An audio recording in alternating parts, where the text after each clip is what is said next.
Baik, bab 10 tentang pembangunan berkelanjutan.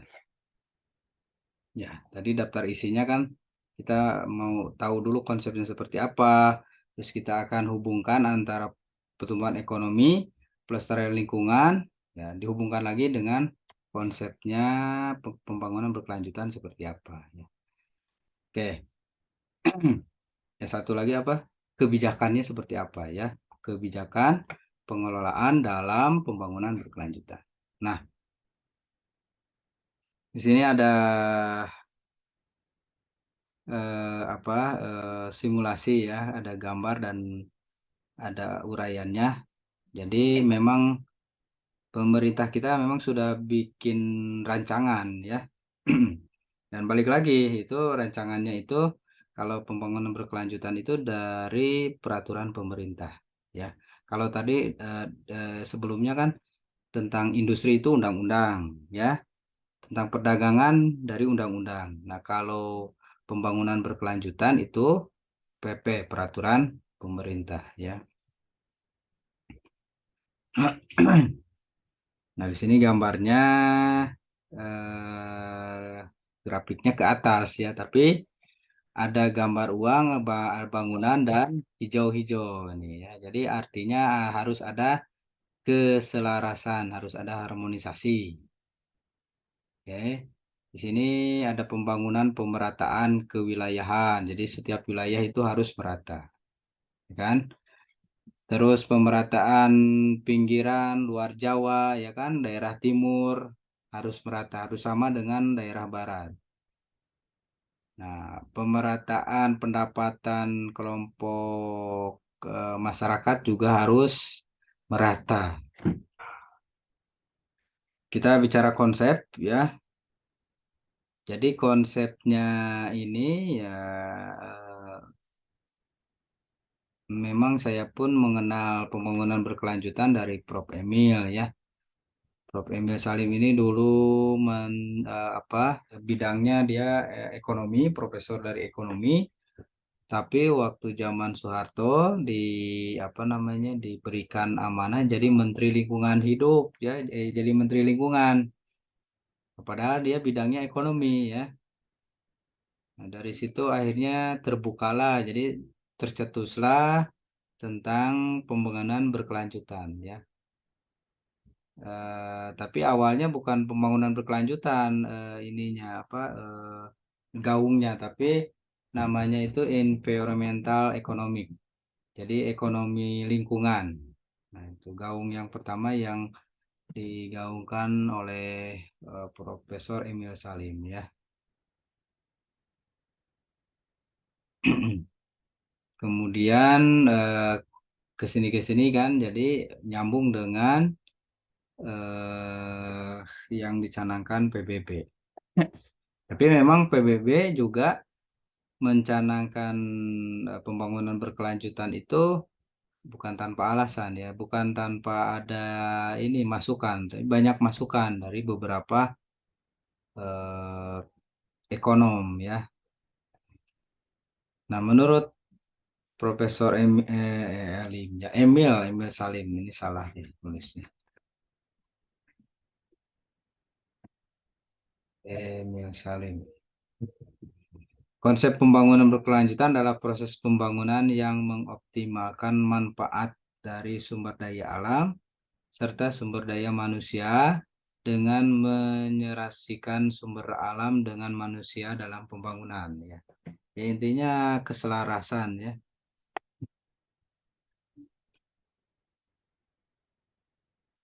Eh, Pengertian selanjutnya dalam bahasa Inggrisnya itu sustainable development, yaitu pembangunan yang bertujuan meningkatkan kualitas hidup orang di seluruh dunia, baik dari generasi sekarang maupun yang akan datang tanpa mengeksploitasi penggunaan sumber daya alam yang melebihi kapasitas dan daya dukung bumi. Ya, jadi jangan serakah juga ya. Jadi intinya ya memanfaatkan alam itu ya harus ingat apa anak cucu kita nanti ya. Jadi tetap harus bisa merasakan. Makanya ekonomi tetap tumbuh, tapi ya alam tetap dijaga. Jadi harus ada keseimbangan.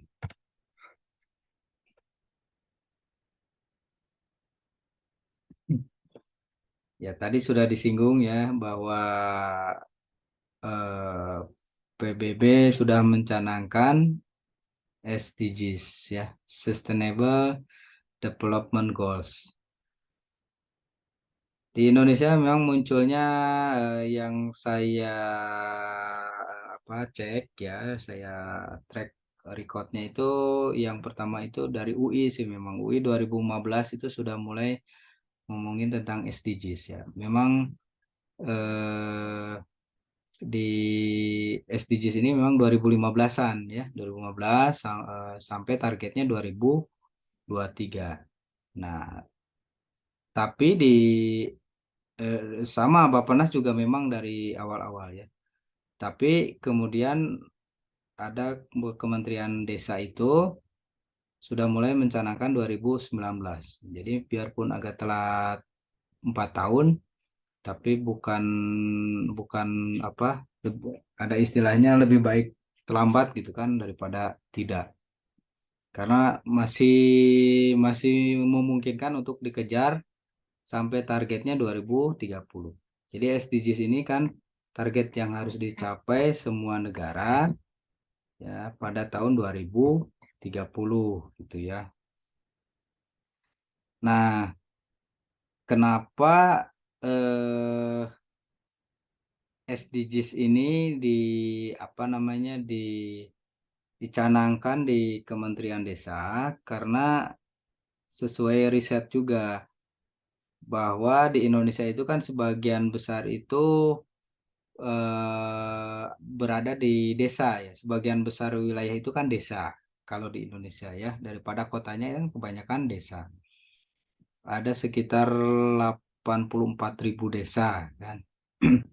Jadi kalau misalnya SDGs ini dibawa ke desa, ya itu kemungkinan akan apa namanya kemungkinan akan eh, tercapai tujuannya itu akan lebih cepat, lebih efisien 74% gitu kan.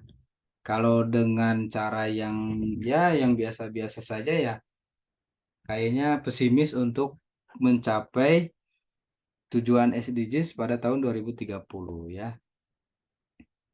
Tapi secara hitung-hitungan kalau dibawa ke desa itu akan terjadi efisiensi 74%. Jadi makanya dicanangkannya sampai ke level desa. Nah,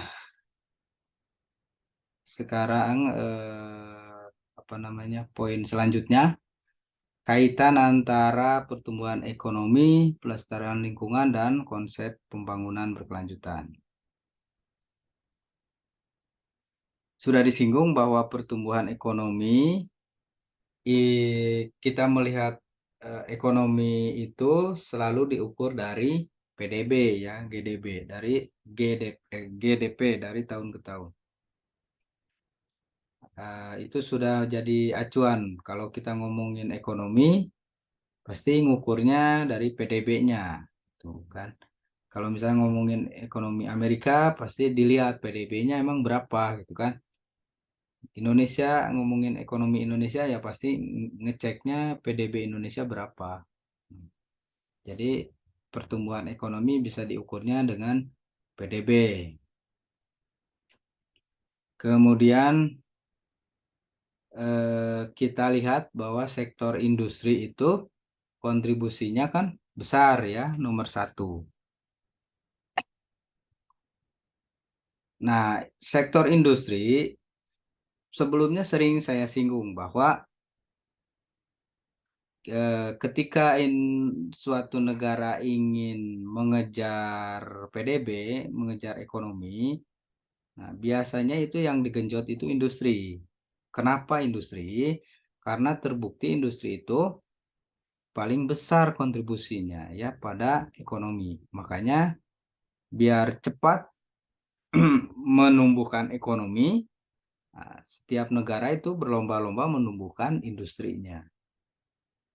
Ya, karena sudah kelihatan lah ya di data kita aja kan, industri itu sumbangsinya nomor satu kan.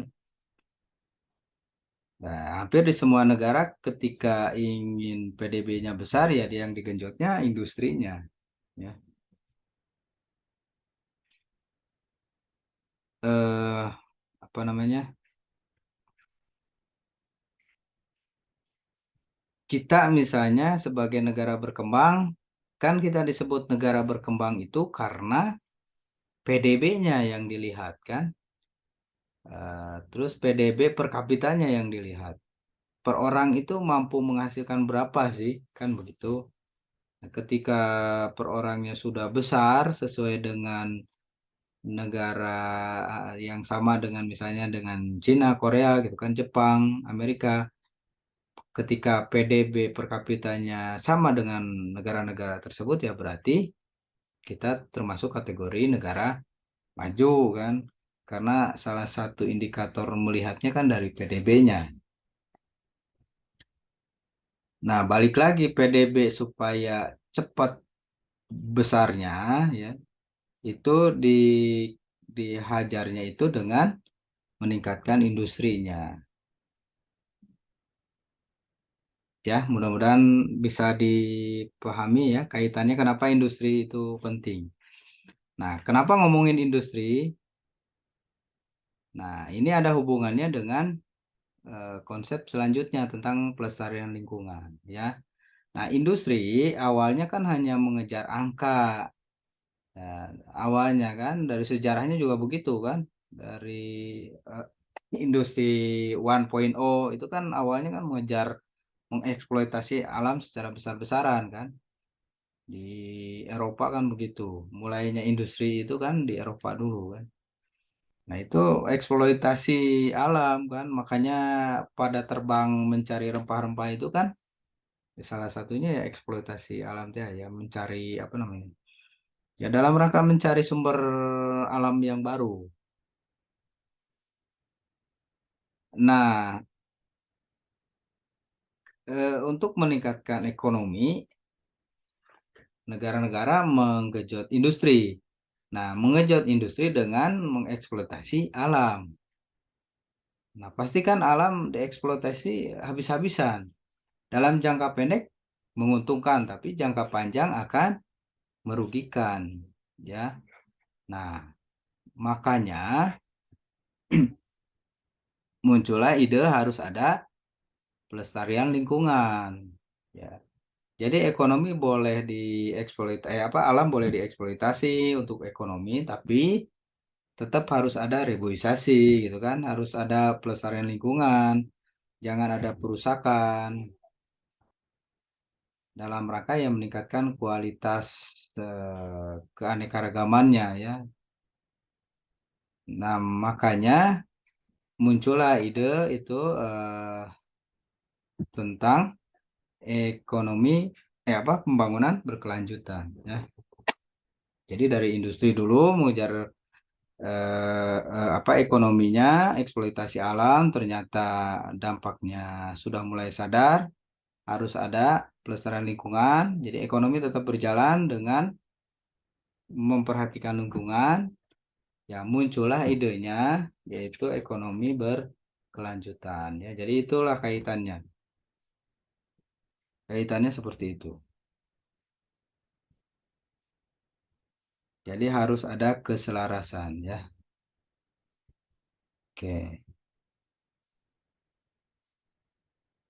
Nah, ini juga nanti dibahas di selanjutnya ya di konsep global dan SDGs terkini ya. Nah, ini juga pasti ada hubungannya ya. Itu masih dekat sekali bahasannya ekonomi pembangunan berkelanjutan, konsep global, SDGs terkini yaitu sebenarnya nyambung ya satu kesatuan. Nah, di SDGs ini ya yang SDGs ini kan program pembangunan berkelanjutan ya, tapi dari konsep PBB. Nah, buktinya apa? Buktinya kan ada poin-poin khusus tentang lingkungan, yaitu SDGs nomor 6 ya. Tujuannya bagaimana menciptakan air bersih dan sanitasi layak untuk seluruh dunia kan. SDGs nomor 7 energi bersih dan terjangkau, itu tujuannya. SDGs 11 kota dan pemukiman yang inklusif. Inklusif itu tidak ada yang terlewat. Jadi kalau bangunannya bersih, bagus ya bagus semuanya gitu ya. Jadi inklusif itu menyeluruh, terus aman, tangguh dan berkelanjutan lebih dari setengah populasi dunia. Nah, ini targetnya lebih dari setengah populasi dunia. Jadi targetnya itulah ya lebih dari setengah ya minimal 50% plus satu gitu kan. Targetnya pemukimannya itu yang aman ya, tangguh dan inklusif. Jadi menyeluruh gitu inklusif itu ya. Jadi semua berperan serta. SDGs 12-nya juga kan tentang harmonisasi antara ekonomi dan lingkungan ya. Itu konsumsi dan produksi yang bertanggung jawab nih yang 12. Menjamin pola produksi konsumsi yang berkelanjutan, meraih pertumbuhan ekonomi dan pembangunan. Jadi ya konsumsinya yang eh, berkelanjutan. Jadi harus ada apa namanya ya penanaman lagi gitu kan. Jadi jangan langsung dihabiskan. Nah, makanya seperti batu bara kan, seperti minyak sudah dicarikan alternatifnya itu apa ya? Misalnya listrik kan, dicarikan alternatifnya berupa listrik, tenaga angin gitu kan, tenaga air dari dulu. SDGs 13 penanganan perubahan iklim ya. Dan ini juga erat hubungannya dengan perubahan iklim ini dengan eh, apa isu 2023 ya. Jadi akan terjadi iklim ekstrim. Nah, dibuktikan ya 2012 kan sudah mulai banyak bencana kan. Ya, banjiran, longsor, hari gempa mah ya mungkin juga karena iklim ya nggak tahu lah ya. Bukan bidang saya yang bisa menilai gempa itu dari mana. Terus ada SDGs 14 ekosistem laut ya. Jadi lautnya juga harus terjadi ekosistem, jangan dirusak gitu ya. Jadi kalau misalnya ngambil ikan itu jangan dibom lah ya. Jadi harus ada alat khususnya yang tidak merusak terumbu karangnya gitu ya. SDGs 15 yaitu apa?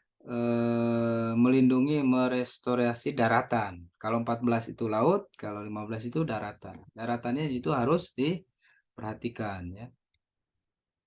Ditebang tapi tetap harus ada penanaman. Ya, itu jadi buktinya apa namanya harus terjadinya keselarasan itu ya sudah terlihat juga kan di SDGs-nya, di poin-poinnya ini khusus yang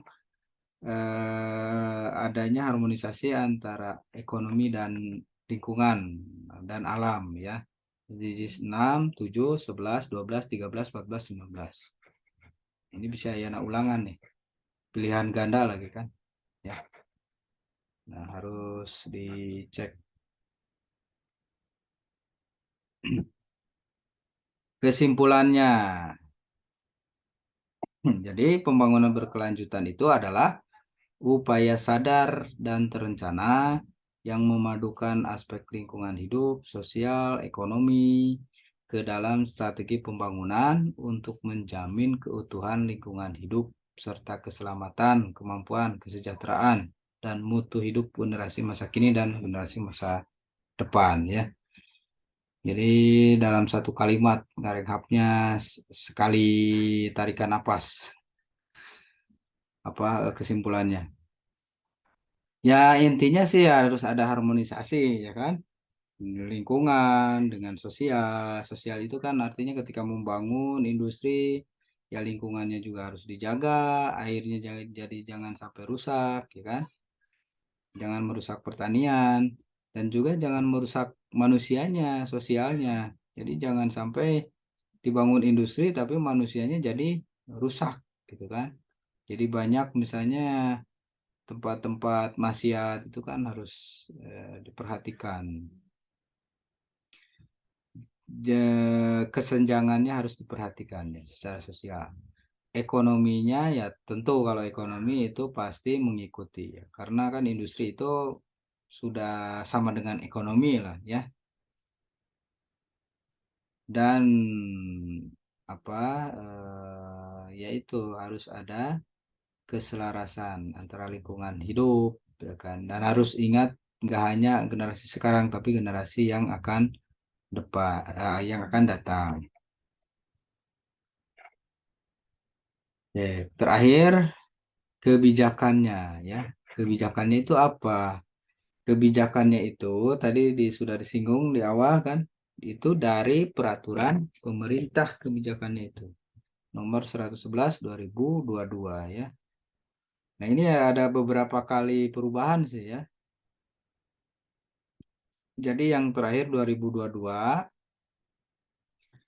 kebijakannya ini memang selaras dengan target SDGs. Nah, ini juga nanti nyambung dengan konsep global ya. Kebijakannya ketika ditanya kebijakan pengelolaan sumber daya alam dalam pembangunan berkelanjutan itu apa? Ya baca aja di peraturan pemerintah 111 2022 ya. Tapi itu pasti banyak. Nah, poinnya adalah yang poinnya yang secara ringkas itu bahwa pembangunan berkelanjutan selaras dengan tujuan SDGs ya. Yang 17 itu. Kemudian yang lebih itu kan tadi TPB itu selaras dengan SDGs. Terus apa saja tujuannya? Satu, menjaga peningkatan kesejahteraan ekonomi masyarakat ya, yang berkesinambungan, terus menjaga keberlanjutan kehidupan sosial masyarakat, menjaga kualitas lingkungan hidup yang inklusif, dan terakhir tata kelolanya ya yang mampu menjaga kualitas hidup dari generasi ke generasi. Terus TPB juga bisa direalisasikan harus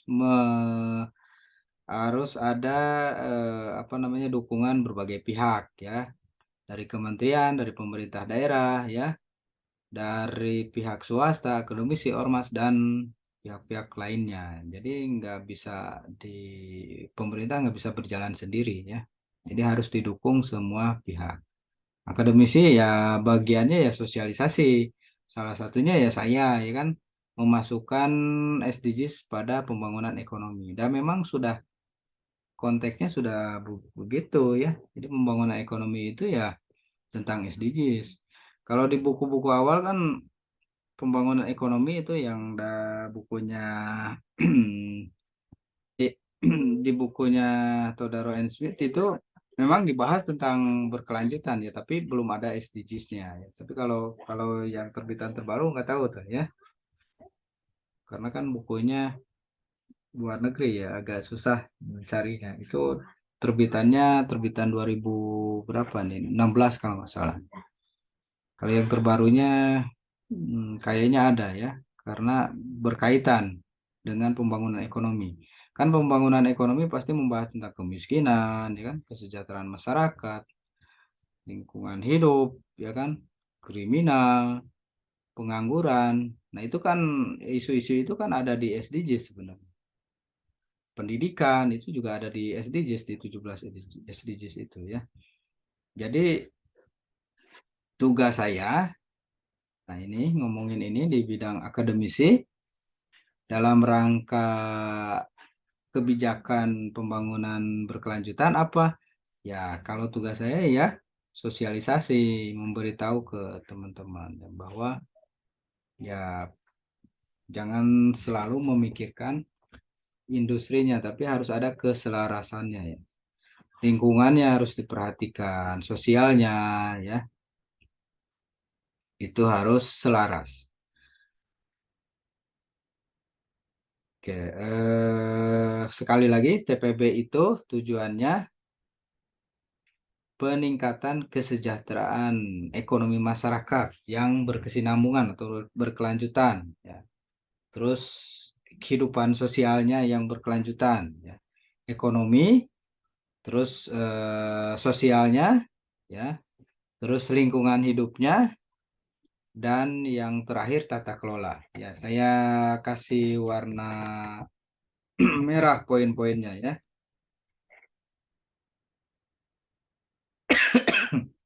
Kesejahteraan ekonomi tujuannya ya. Kehidupan sosial,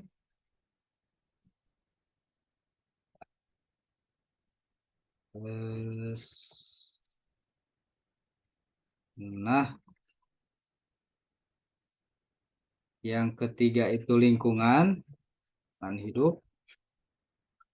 Yang keempat tata kelolanya ya. Ini sudah menyeluruh nih. Ini ada di peraturan pemerintah.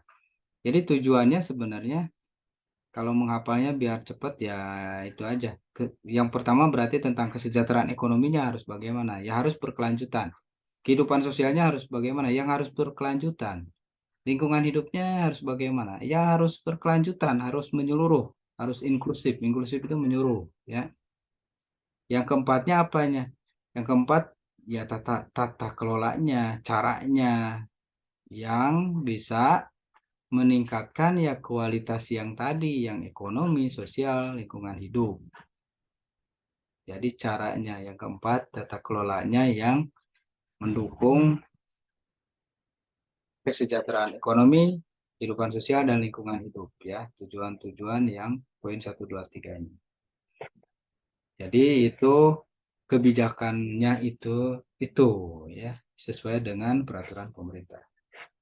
Ya begitu teman-teman, pas sampai jam 8. Silakan kalau ada yang bertanya.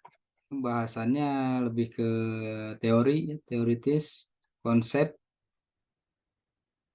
filosofis. Ya, kalau saya menilainya begitu ya. Tapi teman-teman harus paham sebisa mungkin, sedalam mungkin.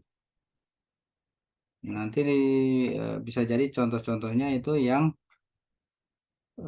perlu pendalaman. Contoh-contoh. Soal-soalnya nanti yang perlu pendalaman teman-teman ya. Nggak ada kalau Kanggo ya Pak, kanggo UAS janten online atau tapi offline Pak? online lah. Online silahkan lah. Yang di rumah. Cuma ya pasti perlu penalaran. Jadi yang nggak ada di Google. Kalau di Google juga kan jadi agak susah. Jadi harus analisa lah. Analisa. Dan PG. Teman-teman bisa cek lah. PG saya nggak ada di Google. Gitu ya. Satu kali lagi pertemuan ya. Oke. Nggak ada pertanyaan. Kalau nggak ada kita akhiri. Aman Pak. Aman ya. Terima kasih teman-teman ya. Selalu jaga kesehatan. Kita dalam tahap pemulihan ya. Terima kasih teman-teman ya. Saya tutup. Wabillahi taufiq wal hidayah. Assalamualaikum warahmatullahi wabarakatuh. Waalaikumsalam warahmatullahi wabarakatuh.